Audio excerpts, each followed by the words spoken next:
রমজান মাস গোনা মাফের মাস। গোনাগুলোকে find out করে মাফ নিতে হবে। আল্লাহ পাক তৌফিক দান করুন। রমজানে বেশি বেশি দান সাদাকা করবেন সাধ্যমতো, এবং মানুষকে ইফতার করাবেন, বেশি বেশি ইফতার করাবেন। প্রত্যেকটা দিন মসজিদে ইফতার হবে। আমরা এলাকার মানুষ মসজিদে ইফতার দিব। যারা মিসকিন আছে, দরিদ্র আছে, সবাই মসজিদে আসবে। আমরাও বসবো, সবাই মিলে বসে একসাথে, ধনী গরিব সবাই মিলে একসাথে ইফতার। এরকম সাম্য অন্য ধর্ম দেখাতে পারবে? এটা দেখবেন বারাকা হবে। একই বড় প্লেটে খাবেন, দেখবেন বারাকা হবে ইনশাআল্লাহ। 5 ওয়াক্ত নামাজ রমাদান মাসে জামাতে পড়বেন। যুবকরা পারা যাবে ইনশাআল্লাহ। আল্লাহ পাক তৌফিক দান করুক তোমাদেরকে। 5 ওয়াক্ত নামাজ জামাতে, এবং এবার যে নামাজ ধরবা আর জীবনে কোনোদিন ছাড়বা না ইনশাআল্লাহ। মৃত্যু হয়ে গেলেও, মৌতের আগেও 2 রাকাত নামাজ পড়ে মরবা। পারা যাবে? 5 ওয়াক্ত নামাজ ছাড়বা না ইনশাআল্লাহ, জামাতের সাথে। যদি জামাত না পাও, ছুটে যায়, নামাজ কি ছেড়ে দিবা? একা পড়বা। যদি একা পড়তে ভুলে গিয়েছো, ঘুমিয়ে গিয়েছো, বা মনে ছিল না, যখনই ঘুম ভাঙবে তখনই নামাজ, যখনই মনে পড়বে তখনই নামাজ। একদিন নামাজ পরের দিনের জন্য রেখে দিবা না, যে পরের দিন গিয়ে কাজা করবো, এটা করবা না। যখনই মনে পড়বে তখনই নামাজ। প্রয়োজনে বাসার স্ত্রী সন্তানদেরকে নিয়ে শেষ রাত্রে আবারও নামাজে দাঁড়াবেন, নফল নামাজ পড়বেন। তারাবি তো পড়েছেন মসজিদে, রাতের বেলা যখন উঠেছেন শেষ রাত্রে, স্ত্রীকে উঠান, সন্তানকে উঠান, উঠিয়ে আবার নামাজে দাঁড়ান। 2-4 রাকাত নামাজ পড়েন জামাতের সাথে, একসাথে পড়েন। হাদিসের দার্স করবেন, নামাজের পর পর হাদিসের দার্স করবেন মসজিদে। আপনাদের কাছে মুনতাখাব হাদিস বইটা আছে না? আছে? ফয়জুল কালাম বই নাই? মিশকাত, বুলুগুল মারাম, রিয়াদুস সালেহিন, এই বইগুলো আছে না? হাদিসের এই কিতাবগুলো থেকে মসজিদে নামাজের পর দার্স হবে, সবাই অ্যাটেন্ড করবে। দেখবেন একটা নুরানি পরিবেশ গড়ে উঠবে। রমজান মাস এইসব কাজের মাস। এই মাসটাতে আপনি আল্লাহকে সময় দিবেন, সেজদায় সময় দিবেন, আপনি রিল্যাক্সে নামাজ পড়বেন, তাড়াহুড়া করবেন না। দুনিয়ার কাজকে কমিয়ে ফেলবেন, দুনিয়ার অনেকগুলো কাজ আপনি কমিয়ে ফেলবেন। রমজান আমরা দেখি, আমরা দুনিয়ার কাজে ব্যস্ত হয়ে যাই, আর মা বোনরা রান্নার কাজে ব্যস্ত হয়ে যায়। এই কাজ করবেন না। এত বেশি রান্নার তো প্রয়োজন নেই আমার। ভাত রান্না করবেন, একটা মূল তরকারি, সাথে সবজি বা সালাদ, এরকম কিছু। এত 10টা 20টা আইটেম করতে হবে কি জন্য? এত খেতে হবে কেন? আমরা কি দুনিয়াতে খেতেই আসছি? দুনিয়াতে আসছি কি জন্য? আমরা কি খাওয়ার জন্য বাঁচবো, না বাঁচার জন্য খাবো? কোনটা? কিছু কিছু মানুষ খাওয়ার জন্যই বাঁচে, আর কিছু মানুষ বাঁচার জন্য খায়। নবী সাল্লাল্লাহু আলাইহি ওয়াসাল্লাম কি খাওয়ার জন্য বাঁচতেন? তিনি বলছেন, যদি খেতেই হয় মুসলিমদেরকে, তাহলে তারা যেন 1 ভাগ খায়, পেটের 1 ভাগ খায়, আরেক ভাগ পানি দিয়ে পূর্ণ করে, আরেক ভাগ ফাঁকা রাখে। আমাকে দেখান তো কতজন মানুষ এই সুন্নাহ পালন করে? পারলে আমরা 7 পেট খাই, 7 পেট। প্রিয় ভাইয়েরা, এগুলো আমাদেরকে ভোগবাদী করে তুলবে, বস্তুবাদী করে তুলবে। রমজান মাসে দুনিয়ার কাজ কমিয়ে ফেলেন।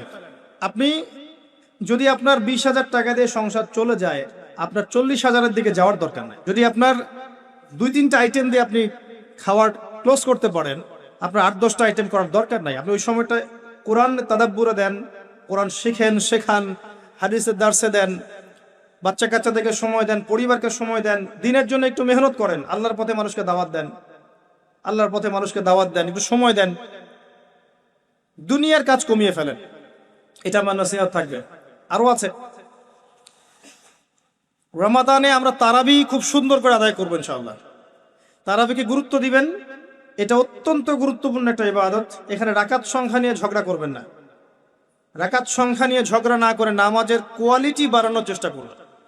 নামাজটা হবে কোয়ালিটিফুল। 2 রাকাত নামাজ দেখলে মনে হবে চোখ জোড়ানো নামাজ, লম্বা কেরাত, লম্বা রুকু, লম্বা সেজদা, এবং সেজদায় বেশি থেকে বেশি দোয়া করবেন। রমাদানে সেজদায় বেশি বেশি দোয়া করবেন, কারণ আল্লাহ পাক বলেছেন, আল্লাহ রাসূল বলেছেন যে বান্দা আল্লাহর এত কাছে কখনোই যেতে পারে না যত কাছে সে সেজদারত অবস্থায় থাকে। সেজদারত অবস্থায় আপনি যা চাইবেন আল্লাহর কাছে সেটাই কবুল হয়ে যাবে ইনশাআল্লাহ। আল্লাহ পাক আমাদেরকে বেশি বেশি সেজদায় দোয়া করার তৌফিক দান করুন, আমিন। তারাবির নামাজে অনেক সেজদা পাবেন, প্রত্যেকটা সেজদায় 1-2টা করে দোয়া করবেন। আল্লাহ পাক কি খুব কঠোর? আপনি যদি কোনো দোয়াই না জানেন, আপনি ধরেন কোনো দোয়াই জানেন না, আপনি সেজদায় গিয়েছেন, বাংলাতেই বলেছেন আল্লাহ আমাকে মাফ করে দাও, আল্লাহ কি মাফ করবেন না? আল্লাহ কি বলবেন কেন আরবিতে বলো নাই? এত কঠিন করি কেন আমরা ইসলামকে? ইসলামকে আমরা এত কঠিন কেন করি? আল্লাহ পাক তো সহজ করে দিচ্ছেন। একজন ব্যক্তি আরবিতে কথা বলতে পারে না, আরবির দোয়া কালাম তার মুখস্থ নাই, অল্প কিছু আছে, বাকি সে পারে না। এখন সে সেজদায় গিয়ে বাংলায় যদি আল্লাহকে বলে ফেলে আল্লাহ আমার সন্তানটা অসুস্থ, তাকে শেফা দিয়ে দাও, আল্লাহ আপনাকে শুনবেন না? এই ভাষাকে আল্লাহ সৃষ্টি করেন নাই? আমরা ইসলামকে সহজ করে দেই। রমজানে তারাবির নামাজে বেশি বেশি দোয়া করবেন এবং রোজা রাখা অবস্থায় আপনি বেশি বেশি দোয়া করবেন। 3 জন ব্যক্তির দোয়া ফেরত দেওয়া হয় না। 3 জন ব্যক্তির দোয়া ফেরত দেয়াই হয় না। তার মধ্যে একজন হচ্ছে যে ব্যক্তি রোজাদার, রোজা রেখেছে, দোয়া করছে। রোজাদারের জন্য 2টা আনন্দের মুহূর্ত আছে। একটা হচ্ছে ইফতারের সময়, যখন সে ইফতার করে, আর একটা হচ্ছে যখন এর প্রতিদান আল্লাহ পাক দিবেন পরকালে, ওই সময়টা সে অত্যন্ত খুশি হয়ে যাবে। রোজাদার ব্যক্তির মুখের ঘ্রাণ, যে দুর্গন্ধটা বের হয়, এটা আল্লাহর কাছে মেশকম্বরের চেয়ে বেশি পছন্দনীয়। রোজা অবস্থায় বেশি বেশি দোয়া করবেন, নিজের জন্যে, পরিবারের জন্যে, সমাজের জন্যে, রাষ্ট্রের জন্যে, আমাদের মুসলিম উম্মার জন্যে, সবার জন্য দোয়া করবেন। দোয়াকে সংকীর্ণ করবেন না, সবার জন্য দোয়া করবেন। যখন আপনি অন্য মুসলিম ভাইয়ের জন্য দোয়া করবেন, তখন আপনার মাথার কাছে একজন ফেরেশতা আসবেন, এসে বলবেন তোমার জন্যও তাই হোক, তুমি যার জন্য দোয়া করছো। সুবহানাল্লাহ। এটা আপনি দোয়া করেন যে আল্লাহ আবু তোয়া ভাইকে তুমি দীর্ঘ নেক হায়াত দিও, তাহলে দেখবেন আপনার মাথার কাছেই ফেরেশতা এসে বলবে যে তোমার জন্যও তাই হোক। এটা পলিটিক্স করলাম আপনাদের দোয়া পাওয়ার জন্য, তো এই দোয়া করবেন। আচ্ছা, আরো আছে।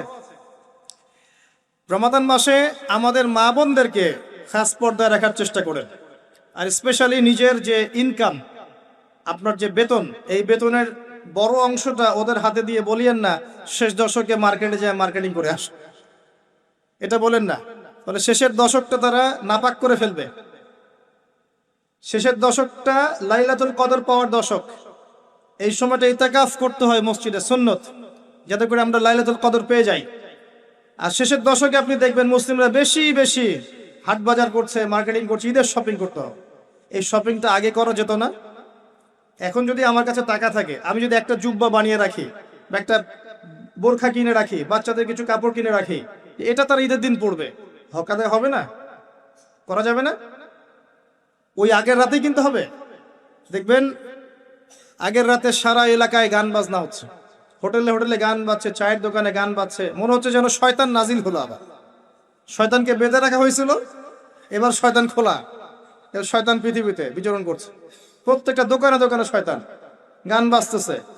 ঢাকা শহরের রাস্তাঘাটে গিয়ে দেখবেন কি একটা অবস্থা, গান বাজতেছে, ডিজে পার্টি হচ্ছে, বোমা ফাটাচ্ছে, বোমা মানে চকলেট বোমা, পটকা পটকা এগুলো ফাটাচ্ছে, হই হুল্লা করছে, নাচ গান করছে, ছেলে মেয়ে একসাথে হই হুল্লা করছে। কি একটা মজা! এদের জন্য ঈদের আনন্দ।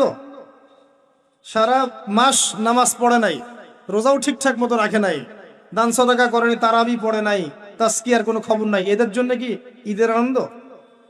কাদের জন্য? আল্লাহ পাক বলছেন কদ আফলাহা মান যাক্কাহা, সেই ব্যক্তির জন্য ঈদের আনন্দ। কদ আফলাহা মান যাক্কাহা, সে সফল হলো যে তাজকিয়া অর্জন করতে পেরেছে। কদ আফলাহা মান তাযাক্কা ওয়া যাকারা ইসমা রাব্বিহি ফাসাল্লা, এবং রবের নাম উচ্চারণ করতে করতে সালাত আদায় করতে ঈদগাহের মাঠে গিয়েছে। আল্লাহু আকবার, আল্লাহু আকবার, লা ইলাহা ইল্লাল্লাহ, ওয়াল্লাহু আকবার, আল্লাহু আকবার, ওয়ালিল্লাহিল হামদ, এটা পড়তে পড়তে ঈদগাহের মাঠে গিয়েছে। এর জন্য ঈদের আনন্দ। তো আমরা এই বিষয়গুলোতে একটু বেশি খেয়াল রাখার চেষ্টা করবো ইনশাআল্লাহ। আল্লাহ পাক আমাদের সবাইকে ইফেক্টিভ রমাদান পালন করার তৌফিক দান করুন, রমাদান মাসকে কোরআনময় করুন, আল্লাহুম্মা আমিন। আমি আরেকটা অংশে গিয়ে কিছু নসিহত করে শেষ করবো ইনশাআল্লাহ তাআলা, আমাদের হাতে এখনো কিছু সময় আছে। রমজান মাস কোরআনময় মাস, এই কোরআনময় মাসে আপনি কিভাবে কোরআন চর্চা করবেন, আমি একটা এক্সাম্পল দিচ্ছি খালি। মনে করেন আপনি আল কোরআন বিশুদ্ধ করে তেলাওয়াত করতে জানেন না, আপনার জন্য এই মাসের টার্গেট হচ্ছে আপনি এই মাসে কোরআন তেলাওয়াত করা শিখবেন, এতটুকু। মনে করেন আপনি কোরআন তেলাওয়াত করতে জানেন, আপনার জন্য টার্গেট হচ্ছে এই মাসে আপনি পুরো কোরআন একবার খতম দিবেন, প্রত্যেকদিন 1 পারা করে পড়বেন।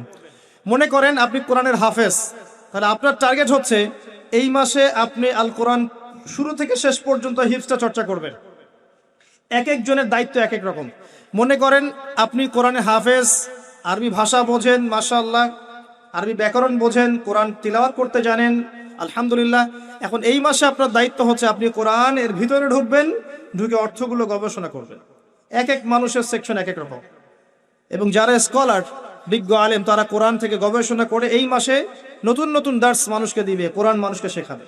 কিরকম করে? ফর এক্সাম্পল, মনে করেন আপনি কোরআন খুলেছেন, এখানে একটা সূরা বের হলো, সূরাতুল লুকমান।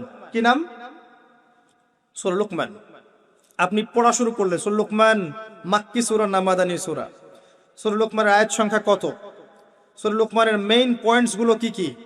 তাফসীর আপনার বাসায় থাকবে, যেটা আপনি বেশি পছন্দ করেন, মারিফুল কোরআন হোক, ইবনে কাসির হোক বা জালালাইন হোক, যেটা আপনার কাছে বেস্ট মনে হয় খুলবেন, নোট আউট করবেন, খাতা নেবেন, খাতা কলম নেবেন, সূরা লুকমান মাক্কি সূরা না মাদানী সূরা লিখবেন, আয়াত সংখ্যা কত, রুকু সংখ্যা কত, এই সূরার মূল পয়েন্টস গুলো কি কি, আয়াত নাম্বার 1 কি বলেছেন আল্লাহ পাক, আপনি পড়ছেন, লিখছেন, পড়ছেন, লিখছেন। আমি একটা এক্সাম্পল দিচ্ছি, আমি আপনাকে শেখাচ্ছি কিভাবে আপনি স্টাডি করতে পারেন। মনে করেন আপনি চলে আসলেন 12 নম্বর আয়াতে, এসে দেখলেন আল্লাহ পাক বলছেন, একটা প্রসঙ্গে বলছেন, ওয়ালাকাদ আতাইনা লুকমানাল হিকমা আনিশকুর লিল্লাহ ওয়া মান ইয়াশকুর ফাইন্নামা ইয়াশকুরু লিনাফসিহি ওয়া মান কাফারা ফাইন্নাল্লাহা গনিয়্যুন হামিদ। একটা আয়াত, 12 নম্বর আয়াত। এবার আপনি এখানে দেখছেন ওয়ালাকাদ আতাইনা লুকমানাল হিকমা, আল্লাহ পাক বলছেন নিশ্চয়ই আমি লোকমানকে হিকমত দিয়েছি, প্রজ্ঞা দিয়েছি। আপনার পয়েন্ট কি? লোকমান কে? 2 নম্বর পয়েন্ট, হিকমা, প্রজ্ঞা কি? বুঝতে পারছেন কিভাবে স্টাডি করবেন? লুকমান কে? ওয়ালাকাদ আতাইনা লুকমানাল হিকমা, আমি লুকমান আলাইহিস সালামকে হিকমা দিয়েছি। অনেকে বলেন তিনি নবী ছিলেন, আবার অনেকে বলেন তিনি নবী ছিলেন না, তিনি একজন আল্লাহর ওলি ছিলেন। প্রসঙ্গ যেটাই হোক, আল্লাহ বলছেন তাকে আমি হিকমা দিয়েছি, প্রজ্ঞা দিয়েছি। হিকমা কি জিনিস? হিকমা কি? দূরদর্শিতা, প্রজ্ঞা, বিচক্ষণতা, প্রচন্ড গভীর জ্ঞান দিয়েছি। ওই যে খিদর আলাইহিস সালামের মতো দূরদর্শিতা সম্পন্ন। নৌকা ফুটা করছি কেন? পিছনে জলদস্যু আছে তাই। বাচ্চাকে হত্যা করছি কেন? এই বাচ্চা বড় হলে কাফের হয়ে যাবে, এজন্য। এই দেয়াল নির্মাণ করলাম কেন? দেয়ালের নিচে এতিম বাচ্চার সম্পত্তি আছে। এই যে প্রজ্ঞা, দূরদর্শিতা। মুসা আলাইহিস সালাম বুঝতে পারছেন না কেন নৌকা ফুটা করছেন, কেন আপনি বাচ্চাকে হত্যা করলেন, কেন দেয়াল নির্মাণ করলেন। মুসা আলাইহিস সালামও কিন্তু একজন নবী। খিদর আলাইহিস সালামকে আল্লাহ পাক বলেছেন ওয়াল্লামনাহু মিন লাদুন্না ইলমা, আমার পক্ষ থেকে ওকে জ্ঞান শিক্ষা দিয়েছে। সুবহানাল্লাহ। লুকমান আলাইহিস সালামকে আল্লাহ পাক হিকমা দিয়েছেন, প্রজ্ঞা। এই যে আপনি পড়াশোনা করছেন, লুকমান আলাইহিস সালাম কে? তিনি ছিলেন একজন হাবাশী। হাবাশী মানে আফ্রিকার মানুষ, কালো মানুষ। 3 জন ব্যক্তির জন্য জান্নাতে বড় মর্যাদা আছে। একজন বেলাল রাদিয়াল্লাহু আনহু, কালো মানুষ। একজন লুকমান, এই যে হাকিম আলাইহিস সালাম। আর একজন হচ্ছেন বাদশা নাজাশী, আবিসিনিয়ার বাদশা। এই 3 জনের জন্য জান্নাতে বড় মর্যাদা আছে। লুকমান আলাইহিস সালাম আফ্রিকার একজন মানুষ, ইথিওপিয়া, ইরিট্রিয়ার মানুষ, একজন বিজ্ঞ মানুষ। নবী ছিলেন না বলেই বেশি কথা এসেছে। আর তাকে আল্লাহ পাক প্রজ্ঞা দিয়েছিলেন। প্রজ্ঞা মানে হিকমা। এরপর আল্লাহ কি বলেছেন? আনিশকুরুল্লাহ, তুমি আমার শুকরিয়া আদায় করো। একজন প্রজ্ঞাবান মানুষের দায়িত্ব আল্লাহ শুকরিয়া আদায় করা। আল্লাহ অন্য সূরায় বলেছেন লাইন শাকারতুম লাযাযিদান্নাকুম, তোমরা আমার শুকরিয়া আদায় করলে আমি নিয়ামত কি করব? বাড়িয়ে দিব। লাইন কাফারতুম ইন্না আযাবি লাশাদীদ, কুফরি করলে জেনে রাখো আমার আযাব বড় কঠিন। একটা আয়াত থেকে আপনি অনেকগুলো মেসেজ পাচ্ছেন। লুকমান আলাইহিস সালাম কে ছিলেন? তাকে আল্লাহ পাক কি দিয়েছিলেন? তিনি কোথাকার মানুষ ছিলেন? তাকে আল্লাহ কি বলেছেন? শুকরিয়া আদায় করতে বলেছেন। আমিও শুকরিয়া আদায় করবো ইনশাআল্লাহ, বলবো আলহামদুলিল্লাহ। এবং আল্লাহ বলছেন যে ব্যক্তি শুকরিয়া আদায় করে সে নিজের জন্যই করে, কেউ যদি কুফরি করে আল্লাহর কিচ্ছু যায় আসে না। একটা শিক্ষা পেলেন, এভাবে আয়াত বাই আয়াত স্টাডি করবেন। তারপরে সামনে যান, লুকমান আলাইহিস সালাম বলছেন, একটু অপেক্ষা করে আমি শেষ করছি। লুকমান আলাইহিস সালাম বলছেন ওয়াইয ক্বালা লুকমানু লিবনিহি, যখন লুকমান আলাইহিস সালাম তার সন্তানকে বলছেন, কি বলছেন? ইয়া বুনাই, হে আমার সন্তান। আমরাও তো বাচ্চাদেরকে অনেক কথা বলি না? বাবা জীবনে বড় হতে হবে, বাবা জীবনে প্রতিষ্ঠিত হতে হবে, বাবা বুড়ো বয়সে আমাকে দেখতে হবে, তাই না? বাবা একটা বাড়ি করতে হবে, একটা গাড়ি করতে হবে, নিজের পায়ে দাঁড়াতে হবে। আমরা বাচ্চাকে কি বলি? এগুলো বলি না? বাবা স্কুলে যেতে হবে, পড়াশোনা করে নিজের পায়ে দাঁড়াতে হবে, এগুলো বলি না? লুকমান আলাইহিস সালামকে আল্লাহ পাক বলছেন বিজ্ঞ প্রজ্ঞাবান মানুষ, তিনি কি বলছেন? আল্লাহর ওলি তিনি কি বলছেন? তিনি বলছেন ইয়া বুনাই, হে আমার সন্তান, লা তুশরিক বিল্লাহ, তুমি আল্লাহর সাথে শিরক করো না বাবা। ইন্না শিরকা লা যুলমুন আযীম, নিশ্চয় শিরক হচ্ছে বড় জুলুম। সন্তানকে কি শেখাবেন? এখান থেকে শেখেন শিরক কি, শিরক কত প্রকার, কি কি আপনাকে পড়তে হবে এখন। 3 প্রকার। কয় প্রকার? 3 প্রকার। বিশ্বাসে শিরক হয়, কথায় শিরক হয়, কাজে শিরক হয়। সহজ কথা, যেমন আল্লাহ ছাড়া অন্য কোন ইলাহ আছে মনে করলে শিরক, আল্লাহ ছাড়া অন্য কাউকে সিজদা করলে শিরক, আল্লাহ ছাড়া অন্য কারো কাছে দোয়া করলে শিরক, আল্লাহ ছাড়া অন্য কারো বিধানকে আল্লাহর বিধানের মর্যাদা দিলে শিরক, তাকদীরকে অস্বীকার করলে শিরক, আল্লাহর হালালকে হারাম করলে শিরক, আল্লাহর হারামকে হালাল করে নিলে শিরক, আল্লাহ ছাড়া অন্য কারো নামে নজর মানত করলে শিরক হয়, আল্লাহ ছাড়া অন্য কারো নামে কসম করলে শিরক হয়, আল্লাহ ছাড়া অন্য কারো নামে জবাই করলে শিরক হয়, আল্লাহকে অস্বীকার করলে শিরক হয়, বিগ ব্যাং থেকেই মহাবিশ্ব সৃষ্টি হয়েছে এরকম আকীদা পোষণ করলে শিরক হয়। কত শিরক হয়, শিরকের কত ক্যাটাগরিজ আছে পড়েন। সন্তানকে বলছেন শিরক করো না বাবা, শিরক সবচেয়ে বড় জুলুম, যত জুলুম আছে পৃথিবীতে সবচেয়ে বড় জুলুম শিরক। আবার সামনে যান, এই যে মেসেজ পাচ্ছেন লিখেন, খাতার মধ্যে লিখেন এগুলা। তারপরে সামনে যান, পরের আয়াতে যান, তিনি বলছেন ইয়া বুনাই লা তুশরিক বিল্লাহ ইন্না শিরকা লা যুলমুন আযীম ওয়া ওয়াসাইনাল ইনসানা বিওয়ালিদাইহি হুসনা। নিজের পিতামাতার সাথে ভালো আচরণ করো, নিজের পিতামাতার সাথে ভালো ব্যবহার করো, পিতামাতাকে বৃদ্ধাশ্রমে রেখে এসো, পিতামাতার সাথে ভালো আচরণ করো। যে ব্যক্তি পিতামাতাকে পেয়েছে তাদের সেবা যত্ন করে জান্নাত লাভ করতে পারে নাই, নবী সাল্লাল্লাহু আলাইহি ওয়াসাল্লাম বলেছেন এই ব্যক্তির জন্য ধ্বংস, লানত। নিজের পিতামাতার সাথে ভালো আচরণ করো। ওয়া ওয়াসাইনাল ইনসানা বিওয়ালিদাইহি হুসনা। কি করেছেন তারা আমার জন্য? হামালাতহু উম্মুহু ওয়াহনান আলা ওয়াহন, তার মা তাকে কষ্টের পর কষ্ট সহ্য করে গর্ভধারণ করেছে। একটা দিন গর্ভধারণের কষ্টকে আমরা শোধ করতে পারবো? কেউ পারবে? পিঠের চামড়া তুলে পাপোশ বানালে মায়ের ঋণ শোধ হবে? ওয়াফিসালুহু ফি আমাইন, শুধু তাই নয়, 2 বছর কয়েক মাস দুধও পান করিয়েছে, 2 বছরের বেশি দুধও পান করিয়েছে। এই মায়ের 1 ফোঁটা দুধের দাম কেউ শোধ করতে পারবে? তখন আমার কোনো বোধ শক্তি ছিল? খালি কাঁদতাম ক্ষুধা লাগলে, মা বুঝে ফেলতো যে আমার ক্ষুধা লেগেছে। মায়ের মূল্য কে দিবে? যাদের মা নাই তারা জানে মায়ের মর্যাদা কেমন, তাই না? যাদের মা নাই তারা জানে মা কি জিনিস। প্রিয় ভাইয়েরা, বাবা মার সাথে কখনো খারাপ ব্যবহার করতে যায় না। আপনাকে মারুক কাটুক যাই করুক, সম্পত্তি থেকে বঞ্চিত করলেও আপনি খারাপ ব্যবহার করতে যায় না। আর এখন শেষ জামানা চলছে, মানুষ বাপকে হত্যা করে, মানুষ মাকে হত্যা করে, দেখেন না? মানুষ ভাইকে হত্যা করে, বোনকে হত্যা করে, প্রতিবেশীকে হত্যা করে, ভাইকে হত্যা করে। আখিরুজ জামান। আর কোন সাইনের জন্য অপেক্ষা করছেন? আর কোন নিদর্শনের জন্য অপেক্ষা করছেন? ওয়াফিসালুহু ফি আমাইন আনিশকুর লি ওয়া লিওয়ালিদাইকা ইলাইয়াল মাসির। আমার আল্লাহ বলছেন আমার শুকরিয়া আদায় করো, তোমার পিতামাতার শুকরিয়া আদায় করো, আর মনে রেখো আমার কাছেই ফিরে আসতে হবে। তবে জেনে রেখো, তারপরের আয়াতে এগুলো নোট করবেন। তারপরের আয়াতে লেখা আছে, আল্লাহ পাক বলেছেন ওয়া ইন জাহাদাকা আলা আন তুশরিকা বিমা লাইসা লাকা বিহি ইলম ফালা তুতিহুমা। তোমার এই পিতামাতাও যদি তোমাকে আমার সাথে শিরক করতে বলে তাহলে কোশ্চিন কালেও তাদের কথা শুনো না। এবার বুঝলেন আল্লাহর মর্যাদা কোথায়, শিরক কি জিনিস। যদি এই পিতামাতাও তোমাকে শিরক করতে বলে তাদের কথা শুনো না। তবে ওয়াসাহিবহুমা ফিদ দুনিয়া মারুফা, এই দুনিয়াতে তাদের সাথে ভালো আচরণ করো, ভালো আচরণ করো, হক আদায় করো, অমুসলিম হলেও হক আদায় করো। আনিশকুর লি ওয়া লিওয়ালিদাইকা ইলাইয়াল মাসির ওয়া ইন জাহাদাকা আলা আন তুশরিকা বিমা লাইসা লাকা বিহি ইলম ফালা তুতিহুমা ওয়াসাহিবহুমা ফিদ দুনিয়া মারুফা। আল্লাহ বলেন ওয়াত্তাবি' সাবিলা মান আনাবা ইলাই, যে রাস্তাটা আমার দিকে আসে, যেই পথ আমার পর্যন্ত পৌঁছায় সেই পথ ফলো করো। এটা কোন পথ? মুহাম্মদ সাল্লাল্লাহু আলাইহি ওয়াসাল্লামের পথ, তাই নয় কি? যে পথ আমার পর্যন্ত আসে সেই পথ অনুসরণ করো, সেটা হচ্ছে মুহাম্মদ সাল্লাল্লাহু আলাইহি ওয়াসাল্লামের তরিকা। এরপর আল্লাহ আরো বলেছেন আকিমিস সালাহ, হে আমার সন্তান, লুকমান আলাইহিস সালাম নসিহত করছেন, হে আমার সন্তান আকিমিস সালাহ, সালাত কায়েম করো। বাবা, আমরা বাচ্চাকে কি বলি?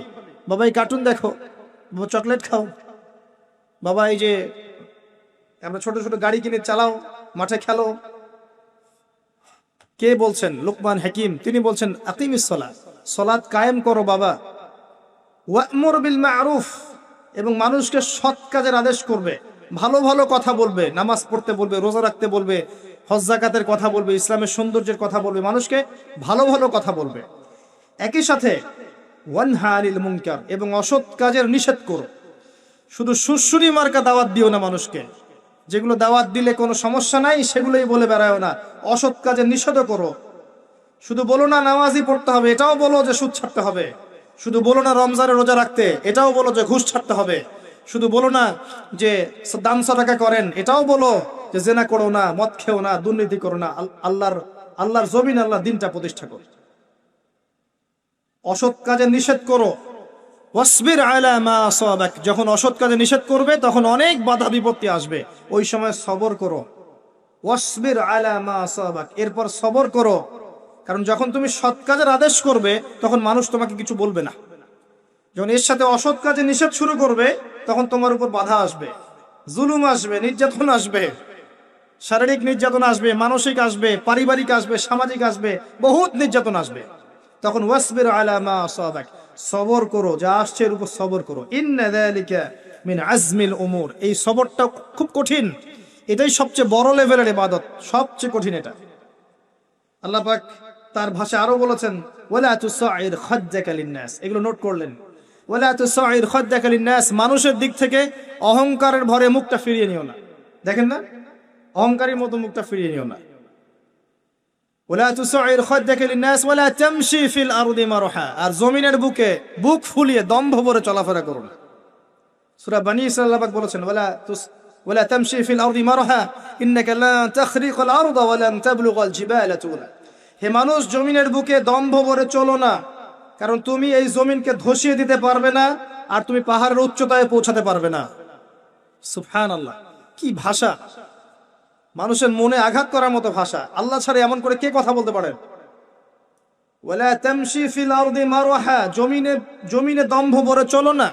ইন্নাকা লান তাখরিকাল আরদ, তুমি জমিনকে ধসিয়ে দিতে পারবে না। ওয়া লান তাবলুগাল জিবালা তুলা, পাহাড়ের উচ্চতায় পৌঁছাতে পারবে না। আপনারা পাহাড় এলাকার মানুষ না? উঠতে কত কষ্ট হয় না? তুমি পাহাড়ের উচ্চতায় পৌঁছাতে পারবে না। এই জন্য অহংকারী মানুষকে তার এক্সাম্পলটা এমন, সে মনে করে আমি পাহাড়ের উচ্চতায় পৌঁছে গেছি, কিন্তু নিচ থেকে যে মানুষরা আছে, জমিনের মানুষরা ওকে খুব ক্ষুদ্র দেখতে পায়। কথা বুঝতে পারছেন? ওকে খুব ক্ষুদ্র দেখা যায় উপরে, কিন্তু ও মনে করে আমি অনেক উচ্চতায় চলে গেছি। ওয়ালা তামশি ফিল আরদি মারহা ইন্নাল্লাহা লা ইউহিব্বু কুল্লা মুখতারিন ফখুর, আল্লাহ রাব্বুল আলামিন অহংকারী উদ্ধত মানুষকে ভালোবাসেন না। শেষ করেছেন আরেকটা নসিহত করে, ওয়াকসিদ ফি মাশইক ওয়াগদুদ মিন সাওতিক, সব সময় বাবা, সব সময় মধ্যম পন্থা অবলম্বন করো। শৈথুল্যতাবাদী হয়েও না, গোলালু মার্কা হয়েও না, লা ইলাহা ইল্লাল্লাহ পড়েছি বাস জান্নাতে চলে যাব, এরকম হয়েও না। মধ্যম পন্থায় থাকো, আবার চরমপন্থীও হয়েও না। পান থেকে চুন খসলে একদম মানুষকে মেরে কেটে একাকার করে ফেলাবা, এগুলো করতে চাও না। মধ্যম পন্থা থাকো। টাকা এসেছে একদম কিপটা হয়ে যেও না, কৃপণ হয়ে যেও না, আবার অপচয় করো না, মধ্যম পন্থা থাকো। প্রতিটা ক্ষেত্রে মধ্যমপন্থী হও। ওয়াগদুদ মিন সাওতিক, তোমার গলার স্বর নিচু করো, অনেক জোরে জোরে চিল্লা ফাল্লা করে কথাবার্তা বলো না। কথা কি বুঝতে পারছেন? চিল্লা চিল্লি করে কথা বলো না। ইন্না আনকারাল আসওয়াতি লা সাওতুল হামির, নিশ্চয়ই সবচাইতে নিকৃষ্ট গলার আওয়াজ হচ্ছে গাধার গলার আওয়াজ, আর গাধা অনেক জোরে চিৎকার করে। কি চমৎকার নসিহত করছেন বাবা তার সন্তানকে। মাত্র আমি আপনাকে 7টা আয়াত শোনালাম, 12, 13, 14, 15, 16, 17, 18, 19, এই 8টা আয়াত শোনালাম। 8টা আয়াত আপনি নিয়ে বসেন, একটা একটা করে আয়াত পড়েন, পয়েন্ট আউট করেন, নোট করেন। লুকমানকে হিকমা কি জিনিস, হিকমত আসলে কি করতে হবে, আল্লাহ শুকরিয়া আদায় করলে কি হয়, না করলে কি হয়, শিরিক কি, পিতামাতার খেদমত করতে হবে, তারা যদি শিরক করতে বলে আমি মানবো না, তাদের সাথে ভালো আচরণ করব, সালাত কায়েম করতে হবে, সৎ কাজের আদেশ করতে হবে, অসৎ কাজে নিষেধ করতে হবে, সবর করতে হবে, গলার স্বর নিচু রাখতে হবে, মধ্যম পন্থা অবলম্বন করতে হবে। কতগুলো নসিহত পেলাম। এইভাবে রমাদান মাসে কোরআন পড়বেন, ওয়াদা করেন, পারবেন ইনশাআল্লাহ? ইনশাআল্লাহ। আমার মনে হয় আর কিছু বলার আমার দরকার নাই। আল্লাহ রাব্বুল আলামিন আমাদের সবাইকে এই রমজানে সবগুলো রোজা, সবগুলো সওম আদায় করার মতো করার তৌফিক দান করুন, এবং বেশি বেশি দান সাদাকা করার তৌফিক দান করুন। আল্লাহ পাক আমাদেরকে বেশি বেশি মানুষকে ইফতার করানোর তৌফিক দান করুন। রমজান মাসে দুনিয়ামুখী হওয়া থেকে আল্লাহ পাক আমাদেরকে আখিরাতমুখী করুন। আল্লাহ পাক তারাবির সালাত আমাদেরকে জামাতে পড়ার তৌফিক দান করুন। কোরআন এই মাসে খতম করার তৌফিক দান করুন। কোরআন বুঝে পড়ার তৌফিক দান করুন। আল্লাহ পাক আমাদের মা বোনদেরকে এই মাসে খাস পর্দায় রাখুন, সারা বছর পর্দায় রাখুন। এই মাসে আল্লাহ পাক যুবক ভাইদেরকে নামাজি বানিয়ে দিন, সারা বছর নামাজি রাখুন। আল্লাহ পাক আমাদেরকে এই মাসে যাবতীয় পাপ ছেড়ে দেওয়ার তৌফিক দান করুন। আল্লাহ রাব্বুল আলামিন রমজান মাসের ওসিলায় আল্লাহ পাক আমাদের সমস্ত গুনাহ খাতাগুলোকে মাফ করে দিন, আমিন।